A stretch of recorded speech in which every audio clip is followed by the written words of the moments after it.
Il y a 50 ans, jour pour jour, Martin Luther King était assassiné. Il était resté l'une des plus célèbres figures de la lutte pour les droits civiques des Noirs aux États-Unis, mais toute une partie de son message et de ses combats a été édulcorée, voire carrément passée sous silence. Et on en parle ce soir avec Sylvie Laurent. Bonsoir. Vous êtes historienne, vous enseignez à Sciences Po Paris. Et vous avez écrit une biographie qui a été remarquée de Martin Luther King. Et avant de revenir justement sur son message et ses combats, j'aimerais qu'on se replonge avec vous dans le contexte de ces années 60, de cette fin des années 60 aux États-Unis, où il n'y a pas que Luther King d'ailleurs qui est assassiné, il y a d'autres personnages publics qui sont assassinés. Et puis on a une société qui bouillonne littéralement. Est-ce que vous pouvez nous dresser en quelques mots, je sais que c'est difficile, mais le contexte?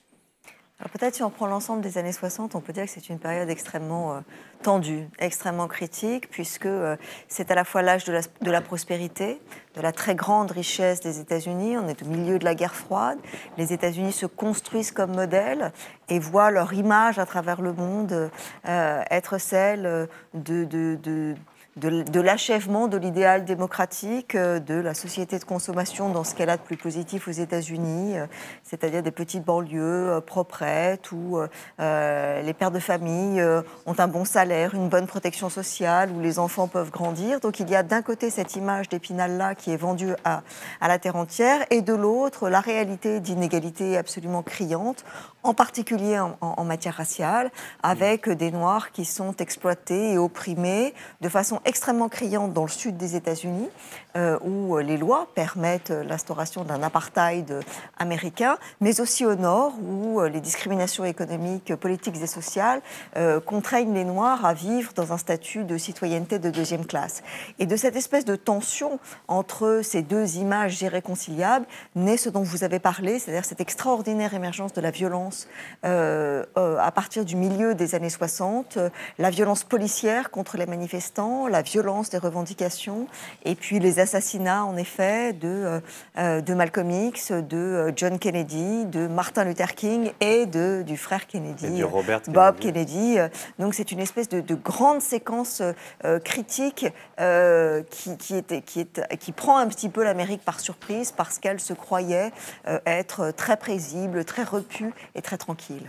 Alors, pour en revenir à Martin Luther King, vous avez écrit ou répondu à une longue interview dans ce magazine La Vie, qui fait un numéro spécial sur Luther King. Et vous dites que la panthéonisation des dissidents est terrible. Elle réécrit l'histoire et lime leurs griffes. Alors, par quel processus Luther King a-t-il été panthéonisé, comme vous le dites ? Il y a déjà la date que l'on commémore aujourd'hui, puisque c'est le 50e anniversaire, non pas de ses grands discours ou de sa naissance, mais de sa mort. Et le fait qu'il soit mort en martyr, ou en tout cas perçu comme tel, à 39 ans, le 4 avril 1968, d'emblée fait de lui une figure tragique.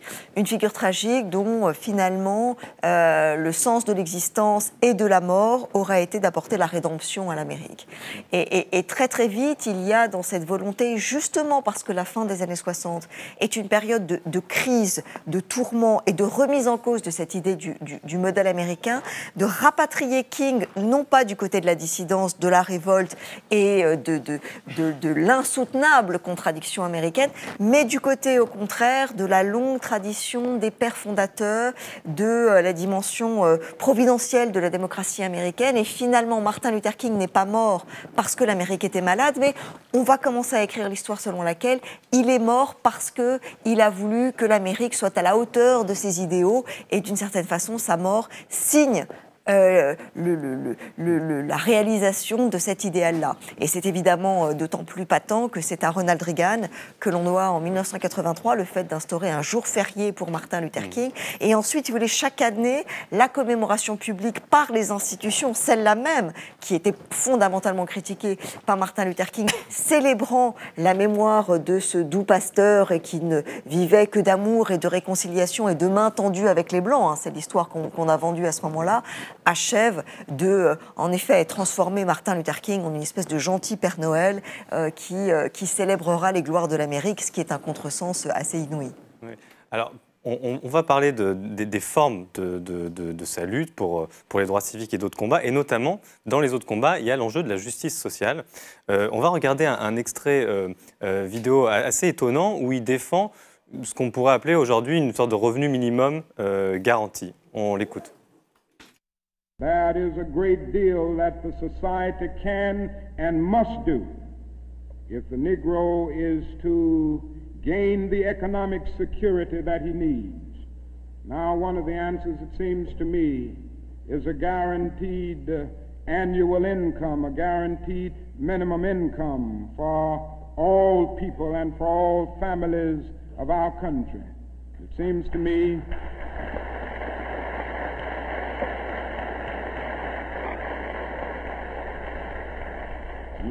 me that the civil rights movement must now begin to organize for the guaranteed annual income, begin to organize people all over our country and mobilize forces so that we can bring to the attention of our nation this need and this something which I believe will go a long, long way toward dealing with the Negro's economic problem and the economic problem with many other poor people confronting our nation. Alors, on n'a pas l'habitude de l'entendre sur ces sujets-là. C'est d'autres discours qui sont souvent rediffusés. Est-ce qu'il était socialiste, Luther King? Oui. Sans doute. Sans doute. Alors, c'est très compliqué aux États-Unis de faire son coming out de socialiste. Oui. C'est un petit peu, surtout lorsque vous êtes un militant. C'était un social-démocrate. D'ailleurs, il était entouré, deux de ses plus proches conseillers étaient des militants socialistes de la tradition socialiste américaine, flirtant parfois avec le communisme. Mais ce qui est certain, c'est qu'il a été très influencé par le modèle suédois lorsqu'il s'y est rendu pour recevoir son prix Nobel de la paix. Et qu'il a fait ensuite, d'ailleurs, Gunnar Myrdal, l'économiste prix Nobel de la paix suédois aussi. L'économiste suédois très célèbre. Voilà, qui était un keynésien partisan de la redistribution et de la lutte contre les inégalités de richesse, était le président de son comité de soutien en Suède. Et là ensuite, et a aussi beaucoup étudié la question noire aux États-Unis, donc ils se sont retrouvés là-dessus. Martin Luther King avait profondément l'idée que la pauvreté et les inégalités, c'est-à-dire le spectacle de la richesse d'autrui, était une altération absolument irréparable de l'idéal civique, de n'importe quelle démocratie, de la démocratie américaine ou d'une autre. Et donc, en effet, parce qu'il lisait beaucoup, bien au-delà des cercles de la théologie ou de la sociologie qui pouvaient l'intéresser au premier chef, il s'intéresse beaucoup aux nouvelles idées et à cette idée qui, malheureusement, a été très vite récupérée par les néolibéraux ensuite, d'instaurer un revenu minimum universel. Mais pour lui, il ne s'agit pas d'instaurer un revenu minimum universel pour supprimer les assurances sociales, ce qui en général est le tour de passe-passe, l'espèce de transaction, le pacte faustien qu'on vous propose. Lui, il propose de renforcer les assurances sociales, mais d'assurer un revenu minimum garanti qui soit sensiblement supérieur au niveau de pauvreté, qui soit indexé sur l'inflation. Il va même jusqu'à avoir des réflexions très techniques sur cette proie. Et son idée est de dire qu'il ne peut y avoir de citoyenneté véritable dans le dénuement. Et ça, c'est quelque chose qui est assez révolutionnaire aux États-Unis, puisque la démocratie américaine, très fondée sur l'idée que le petit propriétaire est celui qui, parce que justement il a sa liberté de penser, qu'il n'est pas soumis à la faim ou à l'envie, deviendra un bon citoyen, lui retourne le paradigme pour dire que la pauvreté est une négation de l'idée même de citoyenneté. Donc il milite beaucoup pour l'instauration d'un salaire minimum et plus encore pour l'adoption d'une charte des droits économiques. Oui. Et ça, c'est quelque chose qu'il reprend de Roosevelt et qu'il porte en 1968, cette idée qu'il faut que le droit à la sécurité économique soit inscrit dans la Constitution, ce qui est du jamais vu. Ouais, oui, façon de dire que l'égalité civique entre les Blancs et Noirs, c'est une chose, mais que la pleine citoyenneté, c'est une citoyenneté sociale, au fond. C'est une citoyenneté sociale et que, par conséquent, il faut faire en sorte que les Noirs puissent être économiquement capables de jouir de ce que la liberté formelle, c'est-à-dire l'abolition de la ségrégation et le droit de vote leur ont donné en 64-65, mais qui ne demeurent que des artifices juridique tant que les Noirs n'auront pas cette capacité économique et sociale à exercer leur pouvoir politique. Et donc, il faudrait se garder néanmoins de penser que parce qu'il était socialiste dans l'esprit, il évacuait la question raciale sous une espèce de logique de classe générale. Ouais. Son idée était de faire un grand plan de redistribution pour les Noirs. Quelque chose qui ressemblerait à une justice de compensation ou de ce qu'on appelle aujourd'hui les réparations. Vous savez que c'est un sujet très, très polémique. Martin Luther King défendait cette idée d'une réparation, d'une remédiation pour les oppressions et l'exploitation dont les Noirs avaient été victimes, afin qu'une fois redevenu un peu équitable, l'État américain puisse considérer ses citoyens comme formellement égaux. Et ce thème des réparations, il est encore prégnant aujourd'hui justement dans les nouveaux combats Alors, il a été relancé il y a très peu de temps par l'intellectuel noir-américain Ta-Nehisi Coates, dans un grand article pour The Atlantic, qu'il a intitulé The Case for Reparations, qui est quelque chose de très polémique, parce que l'idée selon laquelle il devrait y avoir une culpabilité collective de l'Amérique vis-à-vis de ces Noirs est quelque chose évidemment qui fait débat. Mais c'est très intéressant parce que si on reprend les textes de King, on voit que la métaphore de la dette est toujours extrêmement présente. C'est-à-dire qu'il a toujours l'idée de rappeler à l'Amérique, et on retrouve ça chez James Baldwin aussi, qu'il y a un chèque sans provision, il aime beaucoup cette image, du chèque sans provision qui a été donné aux Noirs, et qu'il est temps d'honorer ce chèque. Donc, bien loin de cette espèce de père fondateur de l'idéal américain dont on parlait tout à l'heure, tel qu'il a été canonisé, et que la mémoire, les politiques de mémoire l'ont inscrit dans le marbre, en réalité, il demandait véritablement quelque chose de radical, quelque chose de très très subversif, qui était que l'Amérique paye son dû, qu'elle fasse preuve de justice, c'est-à-dire de réparer les crimes qu'elle a commis, ce qui supposait qu'elle sorte du mythe de son innocence et qu'elle accepte qu'elle était criminelle. Oui, et c'est d'autant plus intéressant que souvent dans le débat public, on a tendance parfois à opposer les luttes sociales qui seraient par nature universelles et les luttes identitaires qui seraient forcément particularistes. Et donc ce que vous nous expliquez un peu, c'est que lui essaye de dépasser cette opposition, quoi. Bien sûr, on parle aujourd'hui d'intersectionnalité, c'est un jargon, mais qu'on retrouve fondamentalement au cœur de la lutte des droits civiques.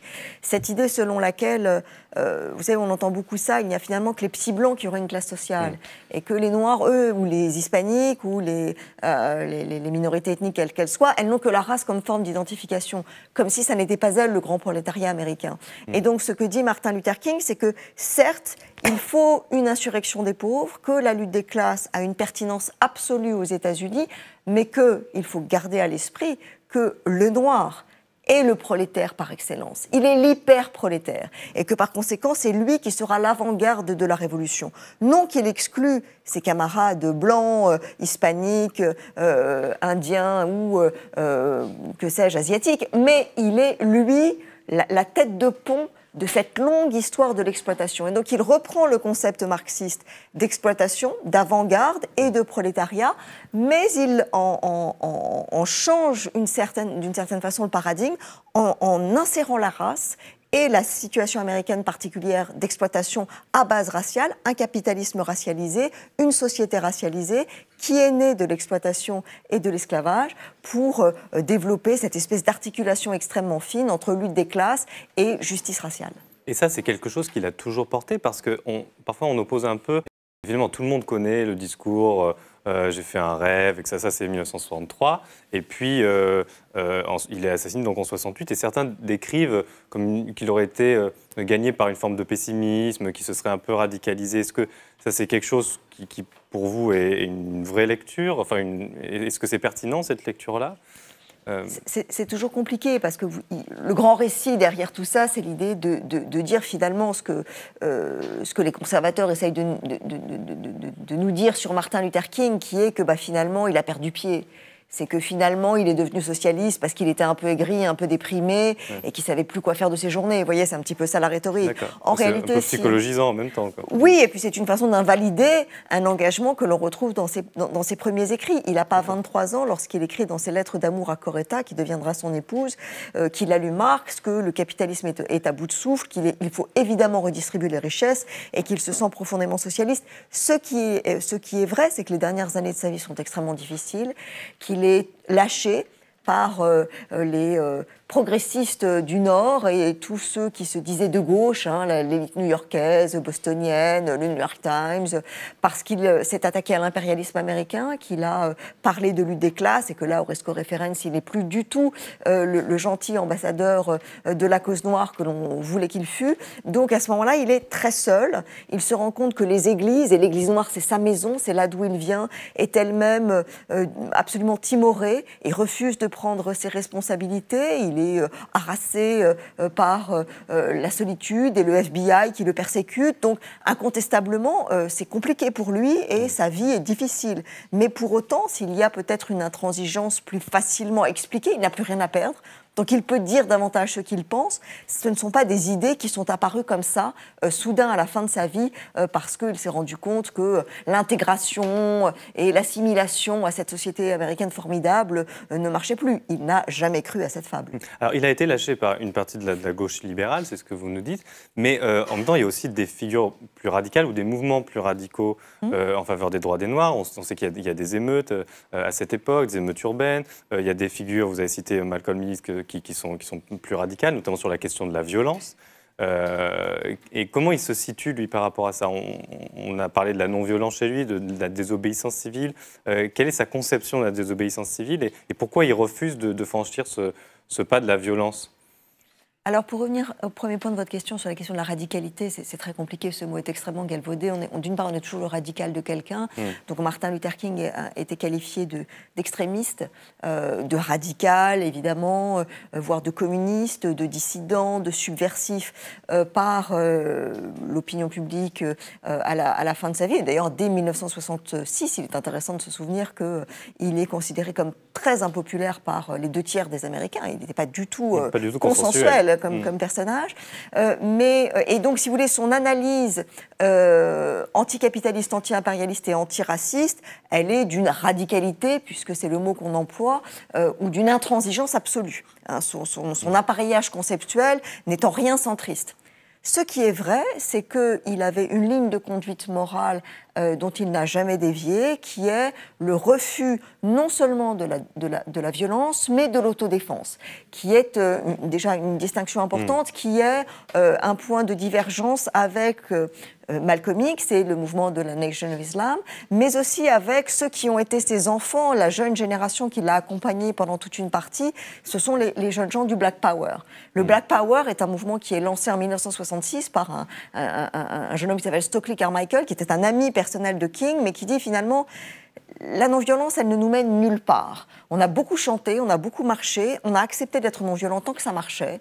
Mais là, on se rend compte qu'il y a une résistance, qu'il y a quelque chose qui ne fonctionne plus.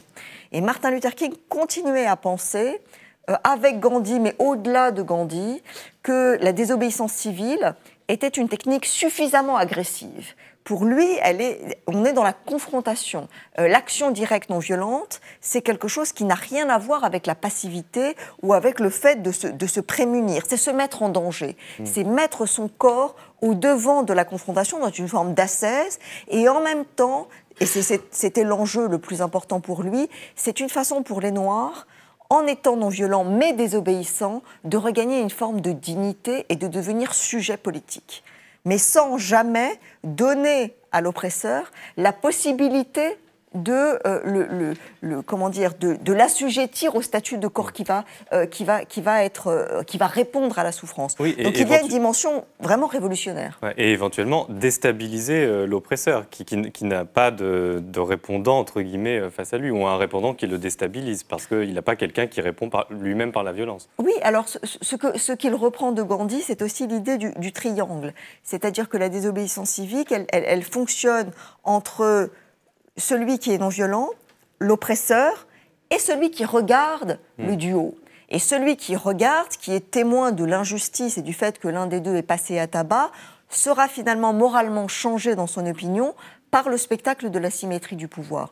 Mais il y a encore autre chose chez Martin Luther King, c'est l'idée de dire que finalement, la violence vis-à-vis d'autrui, du policier qui vous tabasse ou du client du café qui va vous cracher dessus, si on lui répond violemment, on se trompe dans l'analyse.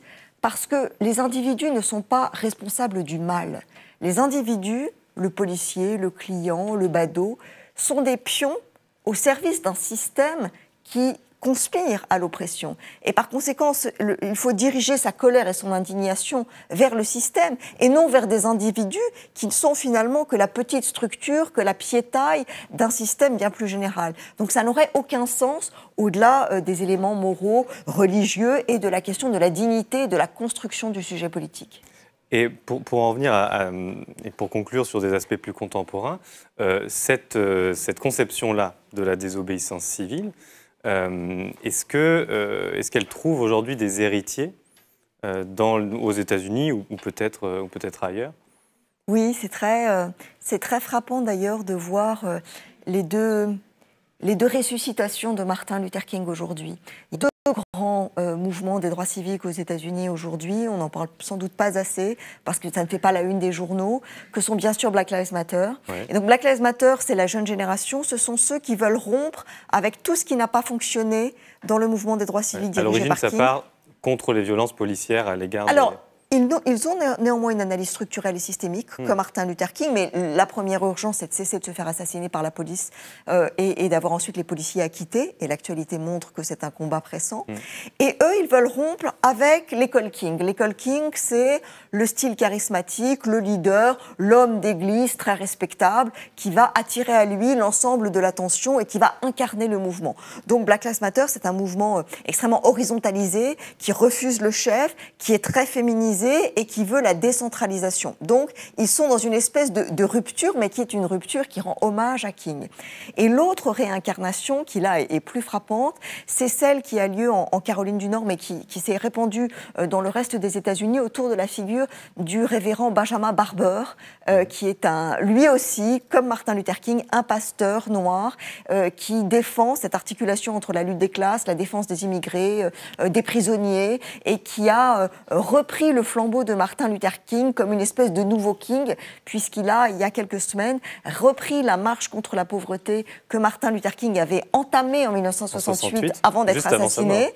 Et il a organisé dans tout le pays cette espèce de grande transhumance des pauvres vers Washington pour demander la charte des droits économiques et la justice raciale. Et donc on a deux écoles, la rupture, mais qui est un hommage parce que Black Lives Matter reste dans la désobéissance civile, et la ressuscitation, la réincarnation de Martin Luther King avec le chef charismatique qui reprend l'articulation entre lutte des classes et justice raciale. Donc c'est dire à quel point la pensée critique de King, mais aussi la pensée critique vis-à-vis de King, engendre toutes sortes de nouveaux espoirs pour la justice raciale aux États-Unis. Elle est toujours vivante en tout cas. Merci beaucoup Sylvie Laurent pour cet entretien autour de Martin Luther King.